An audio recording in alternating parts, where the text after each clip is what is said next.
Sometimes you just have to sit down or lie down and kind of slow down time and not let the crazy Mr. Blue Shirt Empire just shadow your mind and make you do dumb mistakes. I've had a job where I was able to just kind of do my job but still be on autopilot at the same time and just get these like kind of almost magical calculations in my head. Things that weren't so understandable at first, but then they became more clear. For production thoughts they were, and sometimes post-production thoughts too. These are called the invisible thoughts.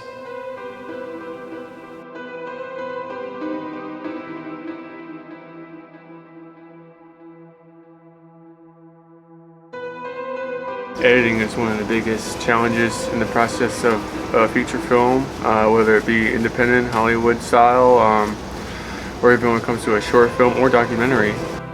So like what people don't get is like, this movie has so many files or so many scenes. Like I even recently thought like, oh, maybe it's gonna be like split into two movies. Breaking news everyone. But like there's so many damn files, it's just like so frustrating. Like you have to go at it like every day or else well, these are exclusive scenes everyone. We don't want to show you too much, but you have to have a good computer because if you don't, this movie's impossible. Like the HD files are like so ridiculous.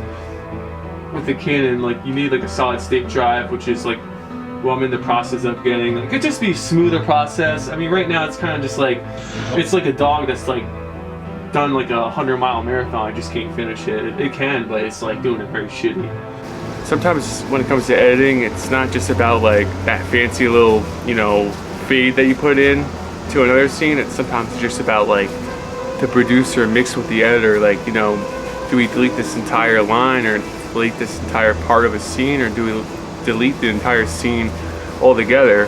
And that's one of the things going on with the one scene in Mr. Blue Shirt. Like it has a great history, really. It's like this house scene, and I don't want to give away what happens in it or what doesn't happen in the scene, but it's just a key scene, and yeah, it's a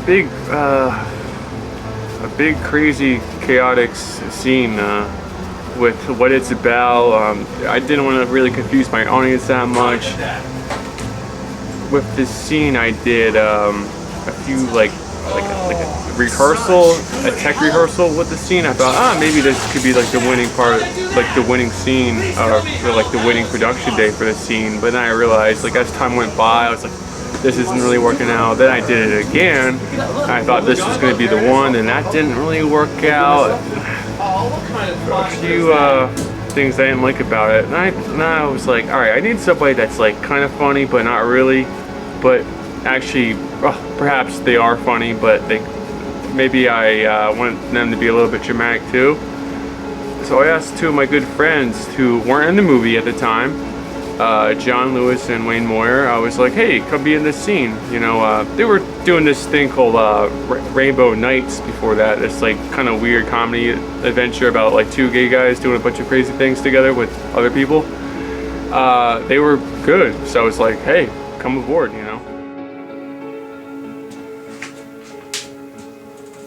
What's this? You bring your hands to a gunfight? Don't you mean a gun/club fight? You sound like a fucking idiot when you say it that way. What am I supposed to say? It's what it is. Guys, come on. No. Calm yourselves, maybe? Guys, I don't even know where I am right now. We don't even know what this scene is all about. But guess what? You're done. Oh, no. So remember, I got the call, I think it was about June of 2013. Mike Stewart called me up and he's like, I want you to be in my movie. He's like, I appreciate you put me in that little role with Holding the Boombox and Rainbow Nights episode 3. I want you in my movie, man. I'm like, okay. Mr. Blue Shirt, the inspiration. I'm like, I'm in.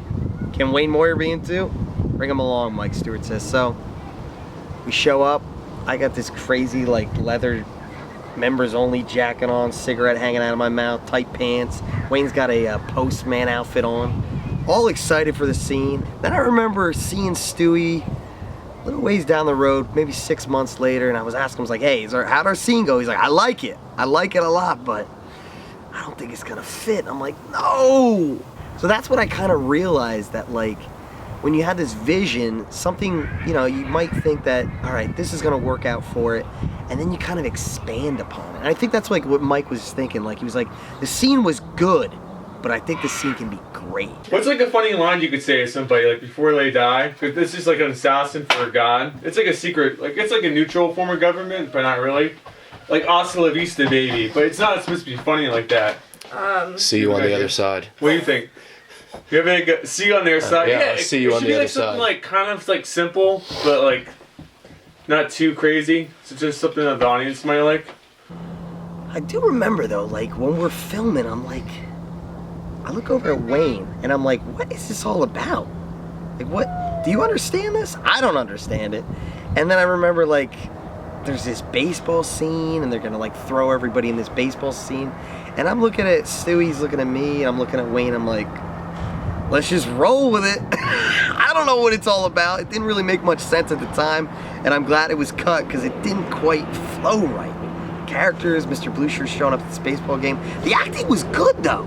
The acting was on point. I must say, I liked the acting in the scene, but it didn't make any sense. So what's the master plan? Somebody please fucking tell me fucking now. Ain't that fucking hard, really? Where am I? What am I doing?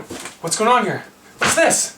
What the hell is this? Please tell me what this is. Salt and pepper shakers? What's salt and pepper shakers? How'd they do that? I put it back in. How the fuck did that happen? You need to calm down. Calm down! Why calm down? I should not fucking calm down! I have no idea what's going on, my friends. I kind of knew like that night when we did the scene, I was like, everything was calculating. It was like a adrenaline rush of like feelings and emotions of the day that was, and I was like, oh, you can't be using this like certain kind of camera inside of a house. Like I should know better by now. I don't know what I was thinking. I think my lights are broken. I was just so frustrated that I just kind of like said, fuck it, let's just see what it's like. But it was like, And I knew what he was coming from. If the lighting just isn't perfect for the scene that you're envisioning, it can ruin all of it, unfortunately.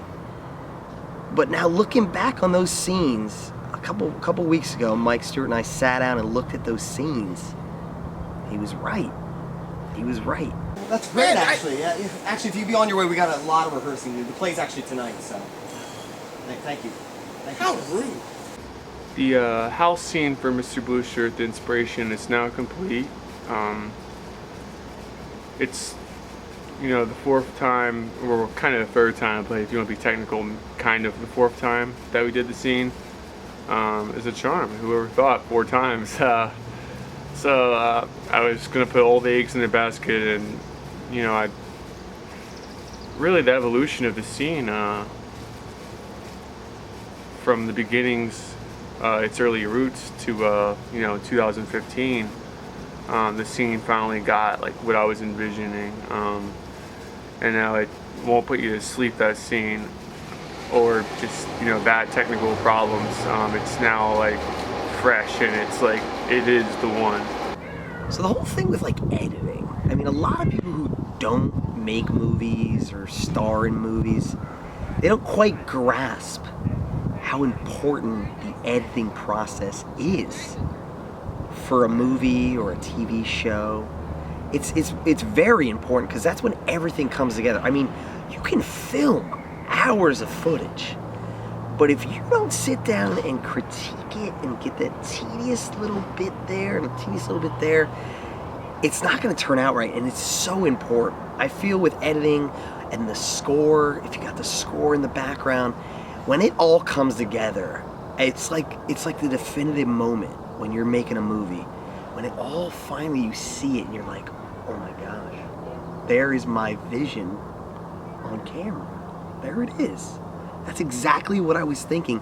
Or if it wasn't exactly what you're thinking, sometimes it was even better than what you imagined. I think that's like the greatest feeling. It really is for being into movie making. It's like the greatest feeling when it all comes together and you're like, there it is. So sometimes with editing, it's just not about like, let's cut this line out, but we're still gonna keep the scene. Sometimes it's about doing the entire scene over. And you know, I'm not gonna name drop other scenes, but some other scenes follow that same principle. Like sometimes you have to do the entire scene again, and sometimes like you go, oh well, you have some of the main characters, and you know it's $200 for you know whatever person, and you know this camera rental or this light I had to buy for that just that particular day. Sometimes it just has to be deleted. Is the scene good? That's what you have to ask with the editor. Well, when it comes to the editing perspective, I mean that's just how it is. Because like a giant scene that's asking to be like 12 minutes in the movie. If your movie's like 100 minutes or something, that's like a major scene. 12 minutes or let's just say 8 minutes. That's huge. Eight out of 100. That's almost 10% of the movie. That's big time. We got somewhere to take you. So you better listen up and wise up. We're gonna kill you right now. Unfortunately, my scene got cut, but a couple months ago, Mike Stewart and I were at Taco Bell of all places, and he goes, hey, you wanna be upgraded to a shirt? I'm like, really? He's like, yeah, how about you be Mr. Orange Shirt and Wayne Moore be Mr. Yellow Shirt? And I'm like, sign me up, I'm ready for this, let's do this. So our first scene was at the wrestling match. Oh my gosh, what a blast we had. It was insane. Oh, it was great. So it was an upgrade. I say Mike Stewart, it was an upgrade. Because our scene was good with the leather coat and all the, but this new stuff is out of this world. So I'm really, really looking forward to seeing it. I can't be more thrilled to finally see Mr. Blue Shirt, the inspiration, on the big screen. So I can't wait. It's gonna be great. All right, rolling and action. Whoa, whoa, whoa, whoa! What is going on here? I need more veins. Yeah, I need more high blood pressure. All right. Yeah, you gotta go way in on this. This is very important. All right, so I'm sure Mike gets these questions a lot because I have these questions. There's like a Civil War era, and there's like zombies, and I'm just like, how is all this gonna connect? Like, how is this all gonna come together? That's why I'm excited to see it, because I'm like, Mike's got this mind that's just always going, and I'm like, where is he gonna go next with this? That's why I'm excited for him. Like, what is he gonna do next? And I'm so excited to see how zombies in the Civil War and like these different color shirt guys come together and make this one hell of a movie. That's what I'm excited to see.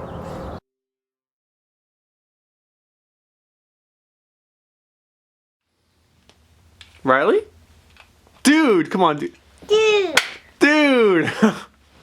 Don't worry, I'll get you in the movie somehow, Riley. We'll work something out. We gotta have Daddy's official permission. Dude, I'm a pimp. There's Mommy's official permission, What'd you say? Say, dude, I'm a pimp. Me do a pip. Awesome.